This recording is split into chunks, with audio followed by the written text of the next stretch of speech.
श्री यमराज को और यमुना जी को श्राप हो गया। यमराज को श्राप हुआ कि मृतात्माओं का, प्रेतों का आधिपत्य तुम्हें प्राप्त हो। तुम बड़े क्रूर कर्मा हो, तुमने अपनी माता के ऊपर पैर उठाया है, तुम्हारा पैर गल जाए। पैर मारा नहीं था, उठाया था, और तुमको मृतात्माओं के ऊपर शासन करना पड़ेगा। बड़ा कठोर कार्य है। यमुना जी को कहा कि तुम भाई का पक्ष लेती हो, जाओ नदी होकर बहो। सूर्य नारायण ने, पिताजी ने ही श्राप दिया। बाद में सूर्य नारायण ने विचार किया कि ये तो बड़ा धर्मशील है यम और यमुना, ऐसा क्यों हुआ। ध्यान में देखा तो अरे ये जो संज्ञा है ना हमारी पत्नी, वो नहीं है, ये उसकी छाया है। ऐसा था कि भगवान सूर्य में इतना अधिक तेज है, इतना अधिक उष्णता है भगवान सूर्य में कि उनके तेज को भगवती संज्ञा देवी सहन नहीं कर पाती थी, तो अपने पिता के पास चली जाती थी बार बार। पिताजी कहते नहीं, विवाह हो गया, तुम यहाँ क्यों, जाओ वहीं जाओ। परम पतिव्रता थी संज्ञा। एक बार पिताजी ने कहा जाओ, अब लौट के यहाँ नहीं आना, जाओ। हमने कन्यादान कर दिया, तो कन्यादान के बाद फिर दान की वस्तु को दाता के पास नहीं रहना चाहिए, वहीं जाओ।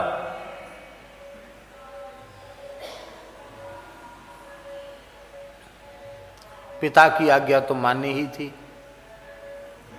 वे आ गई, अपनी छाया को ही उन्होंने अपने स्वरूप में सूर्य भगवान की सेवा में छोड़ दिया और स्वयं तप करने चली गई। माने हम इतना तप से शक्ति अर्जित कर लें कि सूर्य के तेज को हम सह सकें। वो तपस्या करने चली गई। अब अपनी छाया को कह के गई थी संज्ञा जी कि देखो भगवान सूर्य को पता न चले कि तुम छाया हो मेरी, मेरे कर्तव्य का पूरा पालन करना और पुत्रों के प्रति भेद नहीं रखना, क्योंकि जानती थी इससे भी संतान होगी, कहीं भेद ना हो जाए। बोला ठीक है।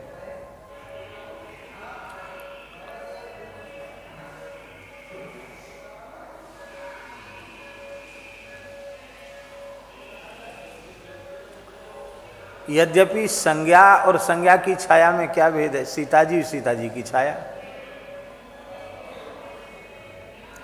वो प्रतिबिंब संज्ञा ही थी, लेकिन संज्ञा के गर्भ से शनैश्चर का जन्म हुआ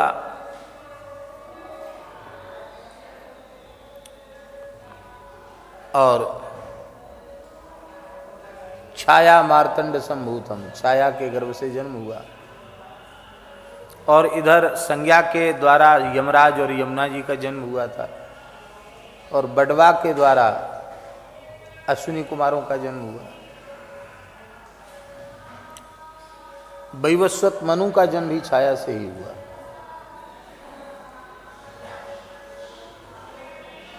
तो अपने पुत्रों पे लाड़ प्यार ज्यादा करती थी छाया देवी, इनको डांटती डपटती थी। यमराज को गुस्सा आ गया कि बिना अपराध के तू पीटती है, नाराज होती है। उसने बालक तो थी, पैर उठा दिया क्रोध में, प्रहार नहीं किया, कल पैर उठा दिया। अरे छोटे बच्चे हाथ पैर उठा ही देते हैं। छाया ने कहा जा, तेरा पैर गल के गिर जाए, कीड़े लेके चले जाए। माता के ऊपर पैर उठा।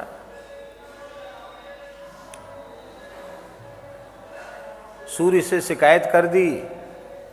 सूर्य नारायण ने यमराज को शाप दिया। यमुना जी ने कहा इनका अपराध नहीं है, आप विचार तो करें। अच्छा तू भी पक्ष ले रही है, तुझे भी शाप है, तुम नदी होकर बहो, तुम मृतात्माओं के ऊपर शासन करो।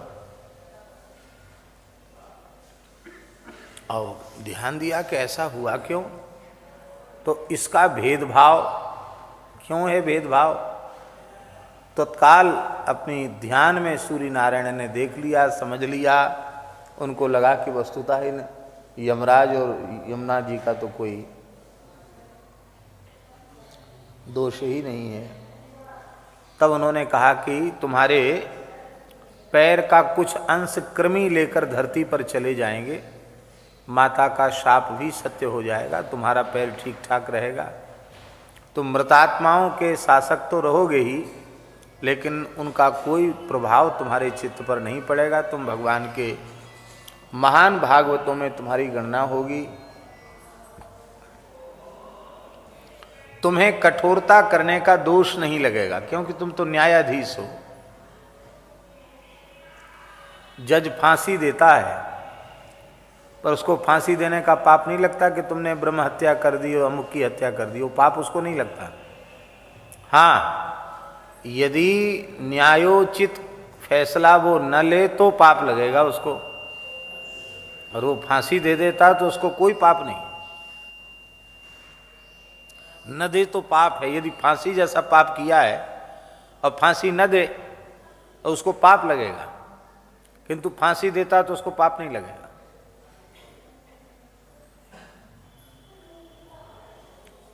देश की सीमाओं पर खड़े सिपाही दुश्मन से लोहा न लें, वहाँ खड़े होकर के भी कहें अहिंसा परमो धर्मः, हम किसी पर गोली नहीं चलाएंगे, तो देश की सीमाएं सुरक्षित रहेंगी। इसलिए उन्हें पाप नहीं लगता। उनको युद्ध में वीर प्रतिपक्ष का, शत्रुओं का वध करता है, वध युद्ध करते करते वीर गति को प्राप्त होता है। तो योग युक्त सन्यासी को जो गति प्राप्त होती है, वही गति युद्ध में रणे चाभिमुखे हतः, वही गति उसको प्राप्त होती है। तो ये सब बात बहुत ध्यान से सुनने समझने की है। यमराज को कोई दोष नहीं है। अब दोनों चले गए सूर्य की सन्निधि से, वो तो यमलोक में हो गए और ये नदी बनकर बहने लगी। यमुना जी को भगवान अंगीकार करेंगे, पाणी ग्रहण करेंगे।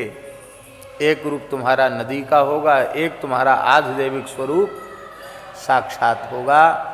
उस स्वरूप से श्री कृष्ण तुम्हारा पाणी ग्रहण करेंगे। तो अब यमुना जी को अपने भैया का वियोग सताया, बहुत वियोग सताया। मेरा भाई, इतना प्यारा भाई चला गया, अलग अलग हो गए भाई बहन हम दोनों। तो यमुना जी बहुत व्याकुल हुई। तो कार्तिक शुक्ल द्वितीया के दिन ब्रज में, मधुवन में विश्राम घाट पर श्री यमराज पधारे। और उस समय श्री यमुना जी ने अपने हाथ से सुंदर पकवान बना करके, मिष्ठान बना करके, खीर मालपुआ बना के यमराज को बड़े प्रेम से जिमाया, टीका किया। तब से ये भैया दूज भ्रातृ द्वितीया प्रसिद्ध हो गई। पोथी में लिखा है, स्कंद पुराण में लिखा है कि आज की तिथि के दिन अपनी बहन के घर जाकर भोजन करना चाहिए। बहन अपने हाथ से भोजन बनावे, ठाकुर जी को भोग लगावे, और हो सके तो बहन अपने हाथ से जिमावे, ग्रास बनाकर भाई के मुख में दे। इसका पुण्य क्या है? बोले भाई के सारे पाप नष्ट हो जाते हैं। ये लिखा है महाराज पोथी में। उसका रोग दोष अलाय बलाय सब खत्म हो जाती है। साल भर वह आनंद में रहता है, स्वस्थ रहता है, निरोग रहता है। बहन के हाथ से किया हुआ भोजन उसे अमृत भोजन माना जाता है। पर कंजूस भाई नहीं होना चाहिए।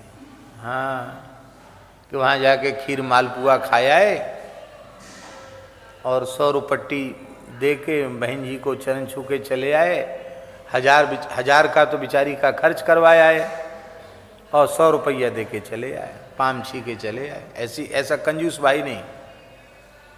भाई ऐसा होना चाहिए अपनी सामर्थ्य के अनुरूप वह वस्त्र, आभूषण और द्रव्य अर्पित करे। अपने भागनेयों को, भांजे भांजी, उनको वस्त्राभूषण अर्पित करे और बहन भोजन करा के मस्तक पर टीका करे, आशीर्वाद के रूप में नारियल दे और आशीर्वाद दे। ये 2 पर्व भाई बहन के हमारे देश के बड़े पवित्र हैं। एक ये भ्रातृ द्वितीया यम द्वितीया और दूसरा पर्व है कौन? रक्षाबंधन। तो रक्षाबंधन में देखो क्या बढ़िया सुंदर बात है। यम द्वितीया को, भ्रातृ द्वितीया को भाई को बहन के घर जाना है और श्रावण पूर्णिमा को बहन को भाई के घर आना है। ये विधि बना दी कि कम से कम साल में कितनों मामा व्यस्त होगा तो भी अपने भांजों के यहाँ, अपने बहन के यहाँ एक बार तो साल में जाएगा। भाई कितना भी व्यस्त होगा तो भी श्रावण पूर्णिमा में अपनी बहन के घर तो जाएगा राखी बंधवाने के लिए। इस तरह से ये पर्व हमारे सनातन धर्म के बड़े पवित्र पर्व हैं। और उस समय बहन का नेग होता, नेग जानते हैं ना, नेग, तो मांगने का नेग भी होता है। तो यमुना जी से यमराज ने भोजन करके टीका करा के नेग मांगा है। यमुना जी ने नेग मांगा। यमराज ने कहा कि तुम्हारा नेग है, तुम मांग लो, आज हम प्रसन्न हैं, तुमको जो चाहिए सो मांग लो। कि यमराज बड़े हैं, यमुना जी छोटी है, मांग लो। यमुना जी के हृदय में दया बहुत विशेष है। जीवों के प्रति यमुना जी के मन में बड़ी भारी करुणा है। श्री यमुना जी ने कहा, भैया हमने सुना है आप बहुत सजा देते हो पापियों को, बहुत दंड देते हो, यमराज की यातना बड़ी भयंकर है।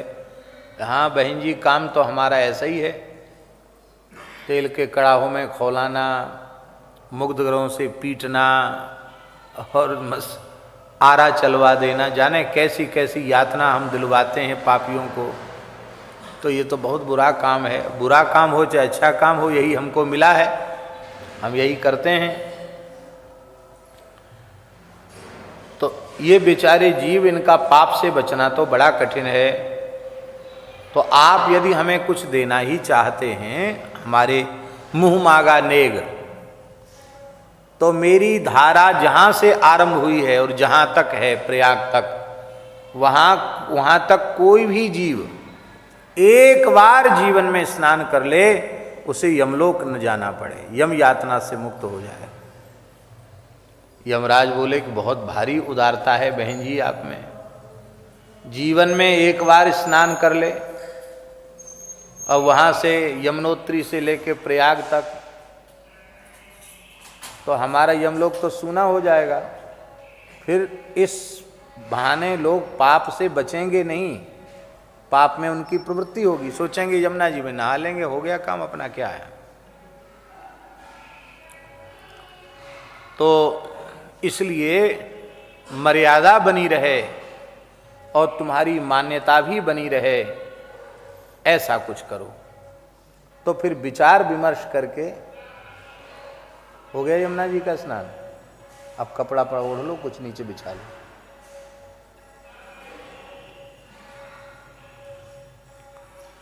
तो क्या कह रहे थे हम, याद दिला? हाँ, मर्यादा बनी रहनी चाहिए। बोले ठीक है। तब यह नियम कर दिया गया कि कार्तिक शुक्ल द्वितीया को इस तीर्थ में आकर, ब्रजमंडल में आकर, जो कोई अपनी बहन के साथ मेरे पवित्र जल में तुम्हारे जल में गोता लगाएगा, उसे यमराज के यहाँ नहीं जाना पड़ेगा। बोलो भक्तवत्सल भगवान की। और यमुना जी में रोज गोता लगे तो फिर तो क्या कहना, जहाँ जहाँ यमुना बहे तहाँ तहाँ जम नाय। प्रतिदिन सत्संग एवं दर्शन के लिए श्री महाराज जी के ऑफिशियल चैनल को जरूर सब्सक्राइब करें।